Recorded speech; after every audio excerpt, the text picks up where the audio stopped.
welcome to Canopy of Science. Today we are going to learn about sound. So let's embark on this journey. Happy learning! Sound is a form of energy that gives us the sensation of hearing.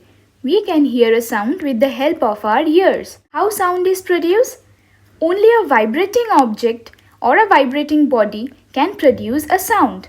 What is vibration? When any object moves repeatedly at an regular interval of time backward and forward, it is called to and fro motion or oscillation or oscillatory motion. When any object oscillates, it produces vibration, and that vibration produces sound.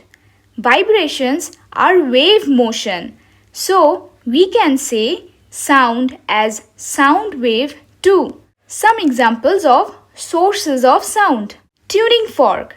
When we struck a tuning fork against any hard surface like a seat of chair or rubber pad, it produces sound. A stretched string.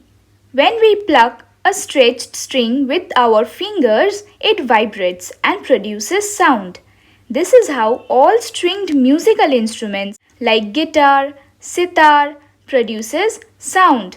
A stretched membrane like tabla, drum have a stretched membrane where the musician strikes with hand or with sticks, and then the membrane vibrates and produces sound. Vibration of air. When we play the flute, the air we blow with our mouth inside the flute vibrates the air already present inside the flute, and a sound is produced. How do humans produce a sound? Inside our throat, we have the organ called larynx, which produces the sound.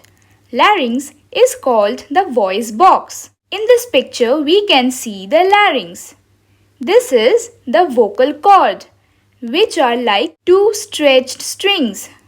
When we are not speaking, the vocal cords are relaxed and a space is present between them, through which air goes into the lungs and comes out of the lungs. When we talk, the vocal cords get stretched and come close to one another. Now when the air tries to come out, it pushes the vocal cord, and thus the vocal cords vibrates and produces the sound. In this way, speech is produced in humans. Propagation of sound. Propagation means to travel from one place to another. Sound always require a material medium to travel from one place to other. Let's see how. Here, the boy and the girl are talking to each other with this toy telephone. The string here is acting as the medium through which the sound is traveling or propagating. Here, one boy is tapping one end of the table, and the other boy on the other end of the table can hear the sound. So the wood is acting as the medium of propagation of sound. When we talk to each other, the air acts as the medium for propagation. Sound cannot travel without any medium, that is, in vacuum. Let's prove this with a simple example. Here you can see a glass bell jar inside which an electric bell is kept, and the electric bell is connected to the battery outside the jar.